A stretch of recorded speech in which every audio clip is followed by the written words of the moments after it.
अगर वह पंचायत के मुखिया चाहे बीडीसी अगर साझी खान सिवान जाता रहे तो एक मतलब कि माल पहुँचावे जाता रहे।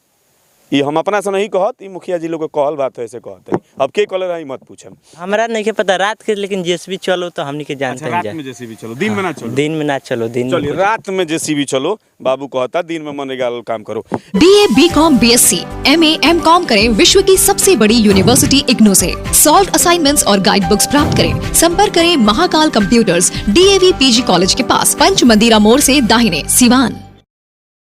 मनरेगा कि सरकार ऐसे नींव रखलस या शुरुआत कैलस ताकि जो निम्न वर्ग के मजदूर बाटे उनका के रोजगार देहल जा सके और वो रोजगार से अपन जीविकोपार्जन कर सकस।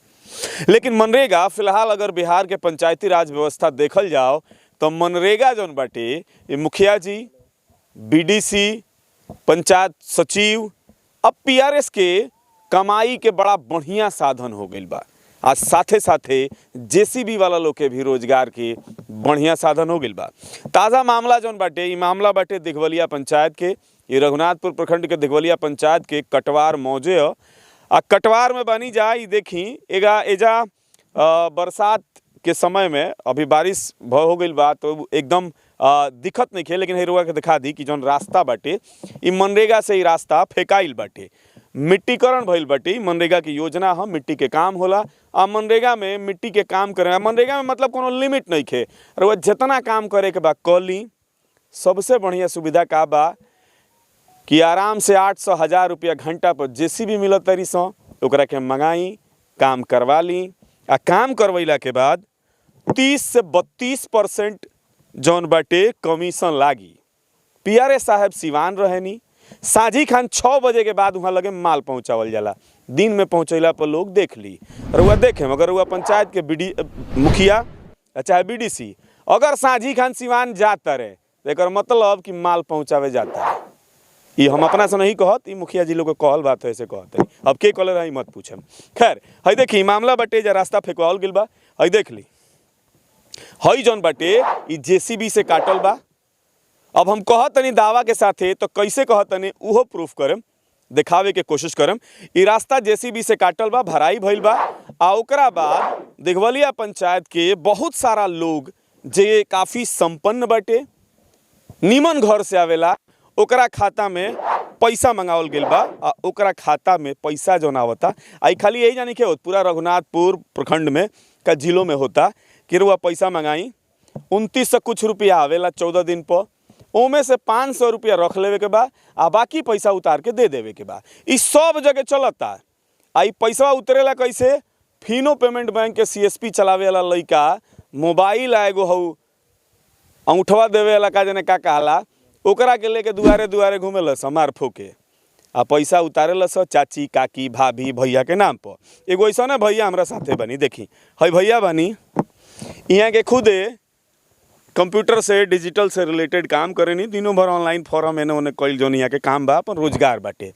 यहाँ के भी बियाह भइला अभी साल भर ना भइल, फरवरी में भइल ह। यहाँ के मेहरारू जौन बानी वहाँ के आवते मनरेगा में काम करे लगनी। आ मनरेगा में जानी, इहों के जानी। यहाँ के तो मैंने पहले से मान ली कि यही गाँव में बानी। मेहरारू भी अच्छा मेहरारू नया मेहरारू भेजन, इलाज ना लगेला। अरे अब का कहे, मुखिया लोग के जौन कहे के बाबू तो करावे के बा करते बोलो देखते बानी। माने हम दिन भर डिजिटल साक्षरता के काम करें, दिन भर। माने हमने के सुबह 8 बजे से निकले नहीं सो आ 4:30-5 बजे शाम के आवे नहीं। ठीक बा, रोज के हमने के नइखे एको आदमी के माने बनेला डिजिटल साक्षरता कम से कम 3000-3500 के बचत बनेला। ठीक बा, अब बताई हम हमें 350 काम करे आए 29 से 40 रुपया हमारा खाता पर बा रवा के ओकर प्रूफ भी हमारा पर। ठीक बा, और भी बा बहुत सारे लोग इनका लोग काम का बा के ह मुखिया जी करेले बनी के करेले बा कि हमारा नजर में तो अभी मुखिया बड़ा के ह मुखिया वाला के मुखिया अजय बैठा। अच्छा कहां के वहां के डिहोलिया पंचायत के। तो पहले झाली जीतल बनी कि पहले ही हाली जीतल बनी। PRS के बा PRS के तो नाम नहीं है यार। माने ई बुधिया PRS लो देला लो। ई तो मेन बुद्धि उनके लगन बा। मनरेगा PRS के हाथ में रहला। हां सब PRS के हाथ में बा। तो अभी एक टर्म पैसा आइल बा के एकरा हमारा भी एक टर्म आइल बा। आ ओकर बाद पूरा पंचायत के लिस्ट में रहुआ देखेम तो कहू के 5 ट्रम से पैसा आयल बा, एक ट्रम हमार तो सिर्फ एक ट्रम आयल बा। हाँ, हमरा घर में सिर्फ अकेले तो वो का दिक्कत बा महाराज? 500 रुपया रखे के मिल जाता, बाकी लौटा दे। लेकिन गरीब आदमी के तो देवे के बनू। हम तो माने कि कमा लेता नहीं है सर, हमरा के भारत सरकार भी पैसा देता, लेकिन जे गरीब बा ओकरो के तो देखे के बनू। कुछ इंसानियत रहे के चाहिए ना। 500 कहत लोग 500 रख लो, ठीक बा, आ बाकी हमरा के दे दो। हाँ, अच्छा बढ़िया स्कीम बा। देखी ना मतलब जौन जे गांव के दिग्गज लोग बा, ठीक बा, जे बा माने जे संपर्की बा, मुखिया के चमचा लोग, ओकरा खाता में फुल पैसा बा। अच्छा, ओकरा खाता में तो 20-20 हजार रुपया बा। हाँ, वो रउआ लिस्ट में देख सके नहीं। 20,000, 25,000, 30,000 बा, जे मुखिया से ज्यादा जुड़ल बा। हाँ, उ ना दी, उ अपन पैसा रख ली, आ माने जे गांव के अदर लोग ओकरा से निकलवा लिए। माने संरक्षण। हाँ हाँ हाँ, मुखिया जी के उ संरक्षण आदमी है सब। हाँ, यही सब बात है। ई देखी यहाँ के मामला बाटे, ई कोनो नया मामला नहीं के, पूरा जिला में चलता, पूरा प्रखंड में चलता है तरह के। 30 से 32% कमीशन देव नु तो माने कुछ चल जाई। अब देखिए है एगो छोटी चुकी लड़का बा रे बाबू, कहाँ घर? कटवार हो ना। हई रास्ता कब फेकाइल? अरे बोल है ने सुन। हमरा ना के बोलू। अरे तो देखले रहले फेकाइल तो हैं? नहीं। अरे हई रास्ता फेकाइल तो ना देखलो? ना, पढ़े गई रहली। पढ़े गई रहनी। कैसे फेकाई रहे बाबू? मजदूर लोग फेकल की जेसीबी से? हैं? का हो? बोलो। पता नहीं क्या हो रहा है। पता नहीं खे? तारा बाबू मालूम बा? हाँ, मालूम। कैसे फेकाई रहे? कुदारी से भी गई रहा है। कुदारी से? हाँ। कोई आदमी काम करत रहले? बहुत आदमी काम करते रहे। लगभग 10, 20, 50, 100? लगभग 25-30 आदमी काम करते रहे। अच्छा, जेसीबी भी लागल की खाली कुदारी है? अब रात के हम घरे ना रहनी, रात के कहते गए रहनी, लेकिन दिन में रहनी घरे तो देखले रहनी कि आदमी काम करते रहे। अच्छा, हाँ। केने का और आदमी काम करते रहे? अब यही जे नरेगा लो देखले रहनी कि ये सुता रहे लो आ काम भी कर लो। हाँ। अच्छा, हई गड़ावा नरेगा ला कोड़ ले बलू? अभी तो नहीं पता है। हई वाला हई तुम दिखाओ ना का बाबू? अब हमरा नहीं पता रात के, लेकिन जेसीबी चलो तो हमनी के जानते हैं। रात में जेसीबी चलो, दिन में ना चलो? दिन में ना चलो, दिन चलिए रात में जेसीबी चलो, बाबू कहता दिन में मनरेगा काम करो। एगो चाचा बानी यहाँ के ट्रेड किसान भारतीय जनता पार्टी के किसान मजदूर मोर्चा के यहाँ के जिला अध्यक्ष हैं। अरुआ बताई का मामला बटे पूरा? देखिए, ई पूरा पंचायत में काम हो रहा बा। माने लोग के बना दिहल जा रहा बाटे मनरेगा के मजदूर, जे संपन्न घर से बाटे ओकरा के मजदूर बना के एगो जॉब कार्ड उनकरा के धरवा दिहल जाता है। आ वो लोग के नाम चढ़ा के वो लोग के नाम पर पैसा मनरेगा के जो मजदूरी के थी बा मंगवा के काम वो लोग नहीं करत, लेकिन उनकरा नाम पर मजदूरी के पैसा मंगवा के 500 रुपया छोड़ दिहल जाता है उनकरा खातिर, जो 500 रुपया तू रख लो आ बाद बाकी पैसा जौन तू बा हमरा के लौटा दो। ऐसा बहुत कंप्लेन आयल। सैचानी में भी यह तरीका के काम भइल बाटे। बीडीसी लोग के थी रहे हैं, जौन की पीओ जे बारे प्रोग्रामिंग अफसर उनकरा के सूचित कल गई फोन के द्वारा। हम भी कहनी जे कि मैंने इस तरह का मजदूरों का हनन हो रहा है हैं, सरकार 100 दिन का रोजगार मजदूरों के लिए दे रही है, जेसीबी से काम हो रहा है। अगर ज़रूरतमंद मजदूर को अगर ये लोग चढ़वाते तो कोई बात भी होती। ऐसे ऐसे संपन्न लोगों को ये लोग दे रहे हैं जो माने कभी काम करने के लिए नहीं जाते हैं, अपने खेत में तो जाते ही नहीं हैं। मजदूरी की बात छोड़िए, हैं घर की जो नई नवेली दुल्हन है उसका नाम भी चढ़ा हुआ है इस एथी में मनरेगा मजदूर के नाम पर, और उनके नाम पर उनको 500 रुपया दे करके और बाद बाकी पैसा जो है हमारे पत्नी का नाम है उसमें। अच्छा, पत्नी का नाम दिया गया है। आप पैसा भी आया, पीआरएस आया इथी करने के लिए। हम बोल दिए जे कि हम पैसा लौटा देंगे बाबू, हैं सरकार का पैसा हमको नहीं खाना है। इस तरह का काहे लिए तुम दे दिए हैं? इस हमको तुमको बोले थे क्या जे कि आप मनरेगा में नाम दे दो।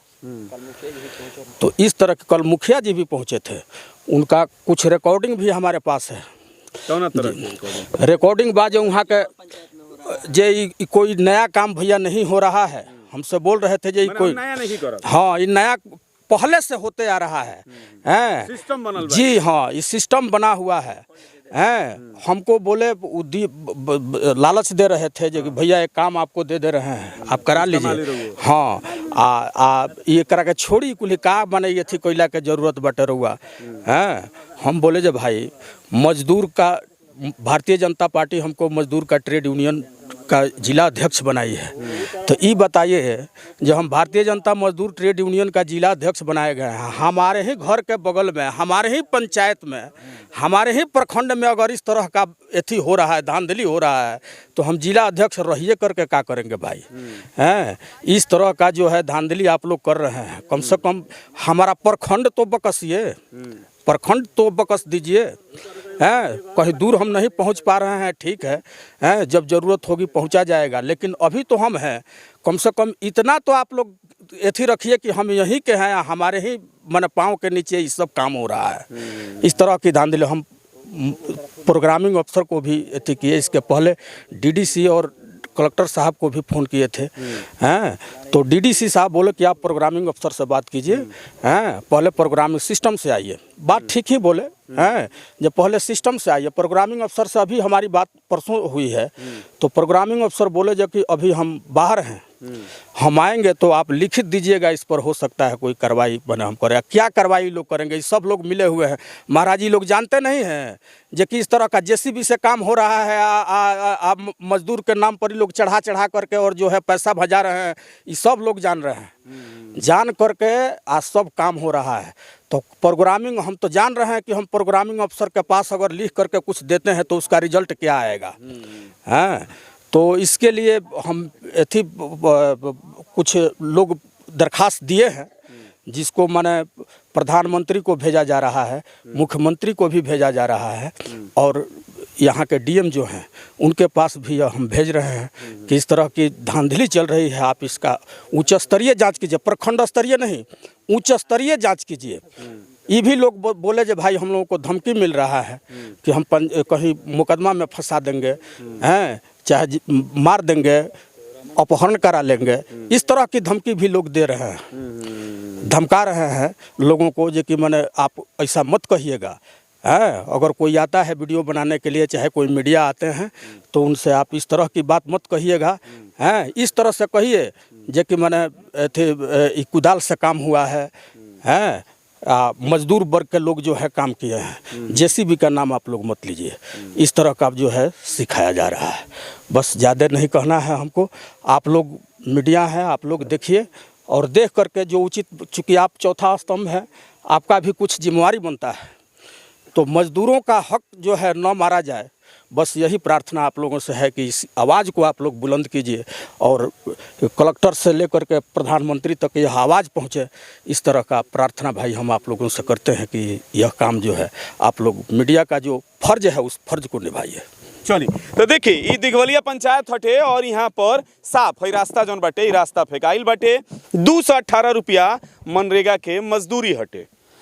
मुखिया लोग से जब पूछल जाला या पीआरएस से जब पूछल जाला तो लोग के दलील ही रहेला कि 218 रुपये में कोनो मजदूर मजदूरी करी ना करी, 300-350 रुपया लागी। यही से जेसीबी से काम करा दियाला और माल भजा लेहल जाला।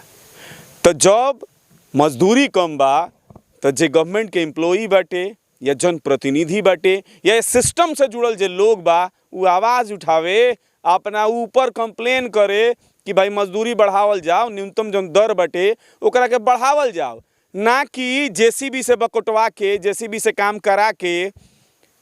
अभी तो यहाँ ई बा दियर क्षेत्र के जौन पंचायत बाड़ी सनु, दियर में से लोडर से ट्रैक्टर पर माटी भर के लिया के आ गढ़हा, स्कूल, फील्ड जौन भराता वो भर दिया था।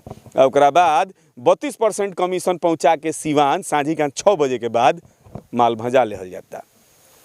रउआ इहो देखें कि जब मनरेगा के पेमेंट होला तो बीडीसी या मुखिया के चरखा लागो रहेला, दुआरी दुआरी घूमेला लो मोटरसाइकिल लेके, ए चाची आइल बा उतार के दे दो के बा, ए चाचा आइल बा उतार के दे लो के बा। अच्छा 500 रुपया ओकर बा तन समझदार बा, जे तनी बुर्बक बानू ओकर 100-150 में निपटा देता लो। तो ई धांधली होता, जो धांधली हमारा आवाज़ उठल हो। काफ़ी दिन से हमरा के यहाँ बुलावल जाता लो, लेकिन हम समय अभाव के वजह से ना आ पावत रही हो। आज हम पहुँचनी हो, रुआ देख ली दिघवलिया पंचायत हो, कटवार मौजे हो, जहाँ पर लूट के अंजाम दिहल गई बा। मुखिया PRS सचिव वगैरह के मिल के ई जे भी वालों मनरेगा से जुड़ल पंचायत से जुड़ल पंचायत के लोग मिल के लुटले बा, खसोटले बा, JCB से काम करैले बा। दिन में दिखावे खातिर जरूर 2-4 गो मजदूर लगैले होइलो, एकरा से हम इनकार नहीं कर सकत, लेकिन यहाँ पर लूट के अंजाम देहल गइल बा। अधिकारी लोग से निवेदन रही कि तनी कमवा ठीक से करवाई लो। नेताजी लोग तो लुटबे करम लोग कहा है कि मोट पैसा खर्चा क के आ वहाँ के चुनाव जीतल बानी, तो वहाँ के लूटे के बेचैनी बा। रउआ लोग के लूटे के बेचैनी नहीं खे, रउआ लोग तनी ध्यान दिलो और उच्च अधिकारी लोग पर जांच कराई लो। चाचा जी से कहनी है कि यहाँ के आगे ऊपर आवेदन दे रहल बनी। फिलहाल जौन होई आगे हम बताएम, अभी देखत रही मैच बॉक्स।